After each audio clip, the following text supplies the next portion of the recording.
We are joined by Sonam Wangchuk. He's an educational reformer and innovator who has started the boycott Chinese goods, actually hashtag on Twitter, and he has been vocal about this on several social media platforms. So, welcome to All India Radio, Mr. Wangchuk. The, Thank you, and good wishes from Ladakh to all the listeners. Yeah. The first question, which is rising in everybody's mind, Mr. Wangchuk, is that immediately after the face-off started at the line of actual control (LAC) in the eastern Ladakh, you gave a call to answer China not with bullet but with wallet, actually. So, what has been the response according to you, and from where did this idea emanate?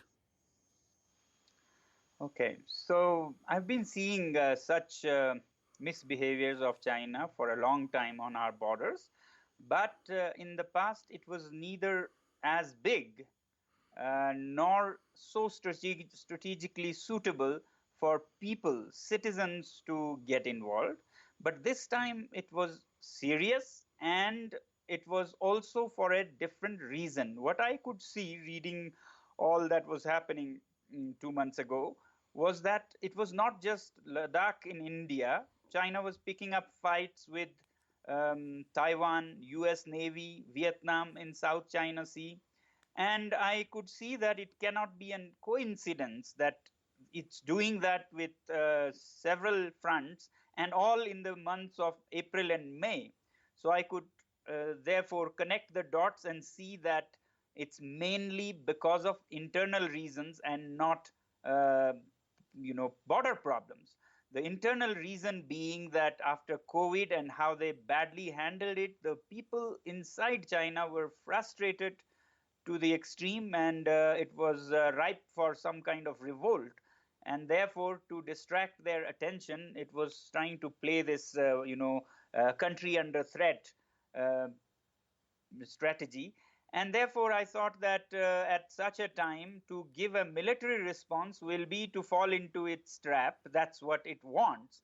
What will take it by surprise will be further economic damage and thereby further political instability within China. And that can be done by the citizens of the country through their wallets. And therefore, I thought it should be a wallet response rather than a bullet response. And I thought it's just the right time because people in India are experiencing it firsthand, this aggression, and therefore they would see the reason and feel the energy to do it. And therefore, I initiated this call. But I'm really overwhelmed by the kind of response. I didn't think people would respond in such large numbers. So it's a huge, overwhelming response from every part of the country. Mr. Wangchuk, considering the WTA agreements and there are other business agreements as well, and China's dumping policy, how would it be possible, do you think, that to just strike off the trade agreements, and will only the boycotting of Chinese goods in India, will it suffice? Exactly for those reasons, I have not been insisting that our government takes actions. It could, but more important is that our citizens take personal economic sanctions on this regime. Because governments are bound by protocols like WTO and so on, and it can do mutual damage. If all lines are cut, then you don't have anything to for them to reform themselves. So therefore, I think government should be uh, slower. More important at this point is citizens in such large numbers that China can see the impact. And then it has something to look up to and want and desire, and therefore reform itself. And that's why I said boycott made in China, software in a week. So all these apps like TikTok and PUBG and so on, that is actually spoiling a generation of Indian youth, should be uninstalled immediately in millions and give China a message that we are not happy with you. And then I am not of the belief that we do knee jerk emotional bursts in today or tomorrow.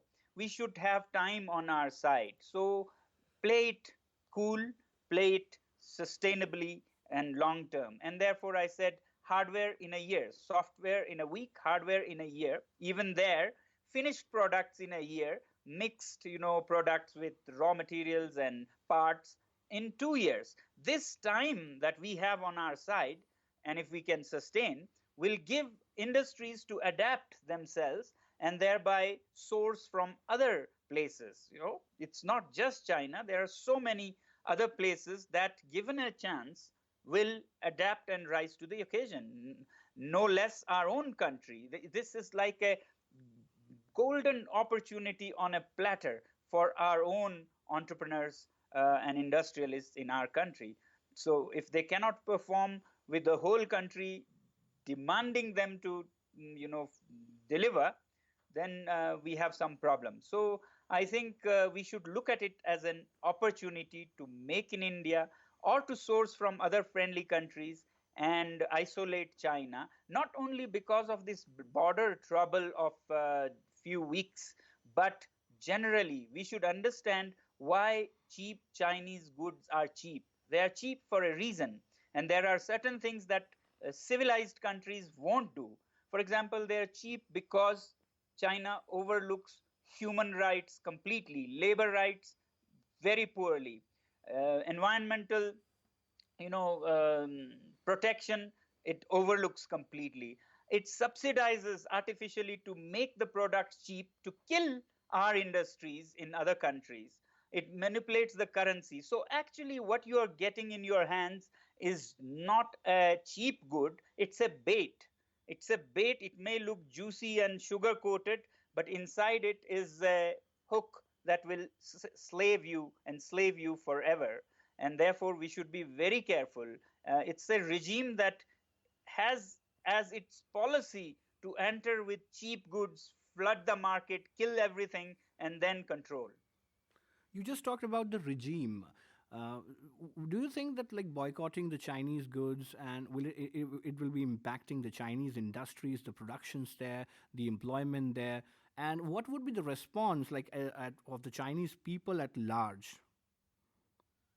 So if you look around at the signs coming around us, you will understand. First, China pressured Twitter to take down, anti-China ads, seemingly politely anti-Chinese ads by Amul.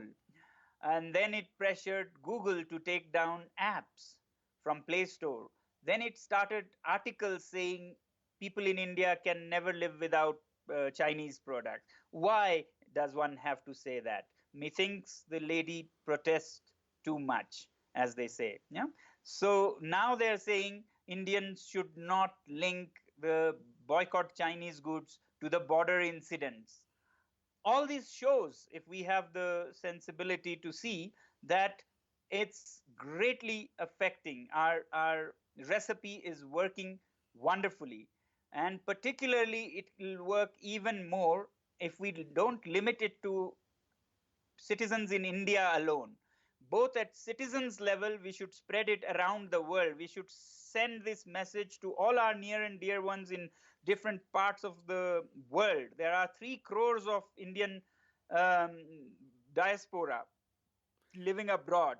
Similarly, our government should not just try to tackle it at the border with military. It should be a multi pronged answer, definitely militarily, but with other countries, we should find allies and other nations around the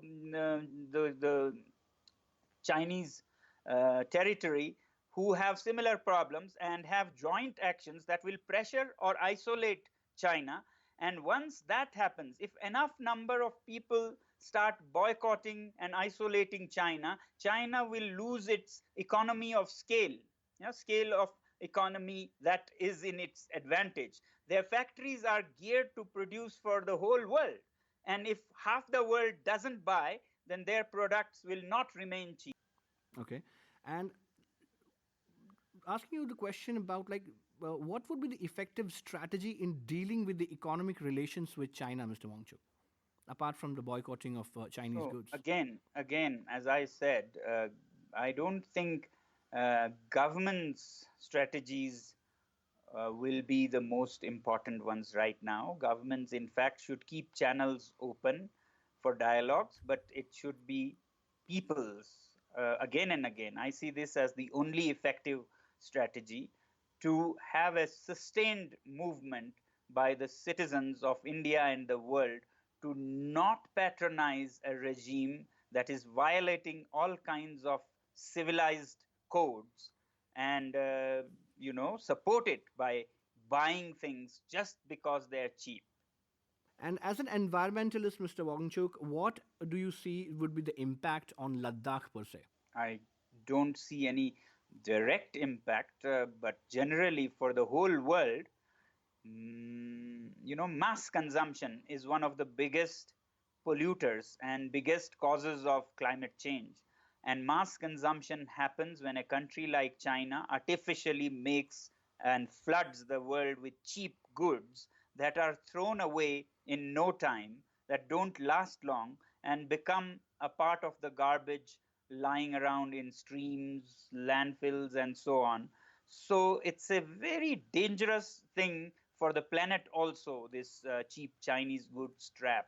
So it is ethically wrong, it is economically hurtful for the receiving countries, it is environmentally disastrous, it is politically very bad because people are exploited in China to produce these cheap goods.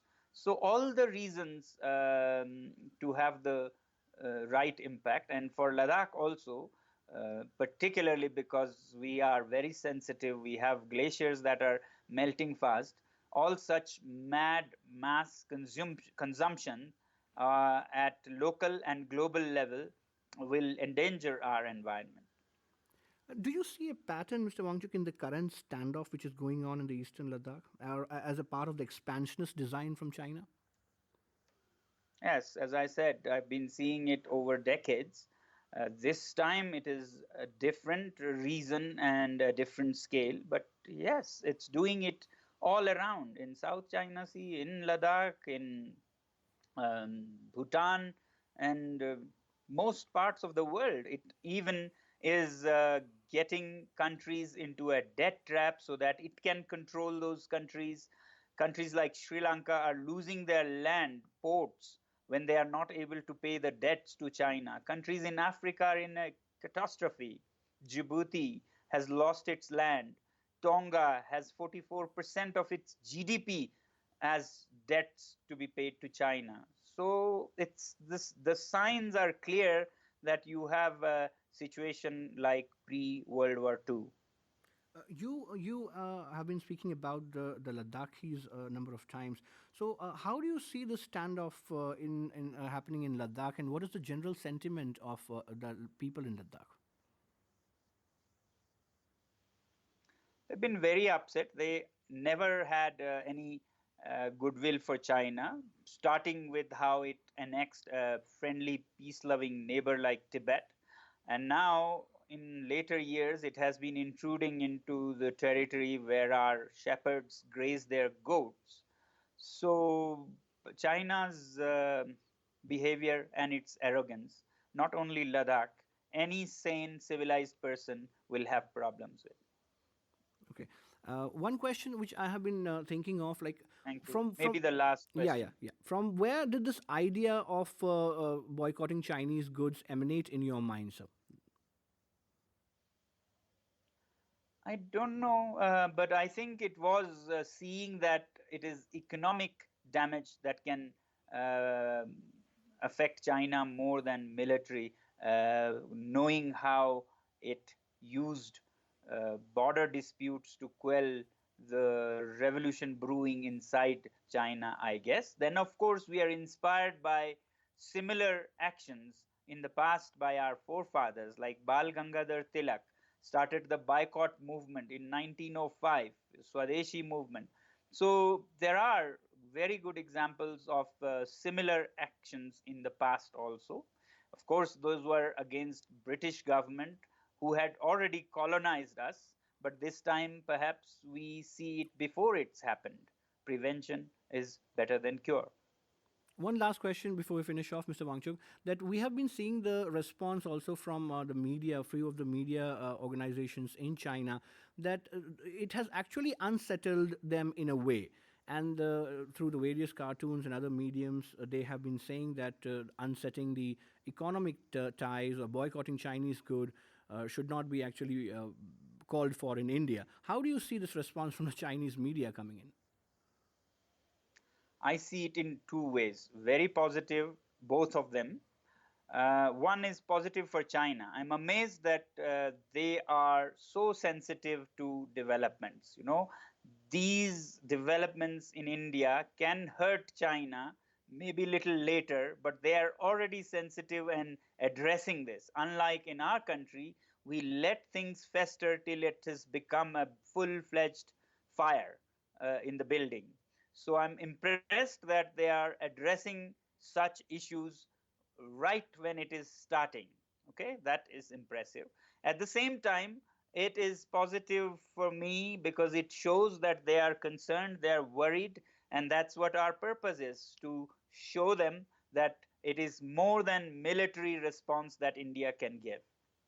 Okay. And do you see this becoming a ripple effect in the Thank you. world all over? Thank you. Just the last question before we finish, Yeah. Mr. Wangchuk. Do you think Yeah. that this movement can become a ripple movement? It can trickle down to other countries as well? I very much hope so, because India alone uh, will be effective, but maybe not enough to have far-reaching consequences within China. Therefore, every effort should be that it reaches every part of the world. And I'm happy that already just yesterday I had calls from Guardian in Europe, Wall Street Journal in North America, and Australia Broadcasting Corporation asking us about this and how we can explain to their parts of the world.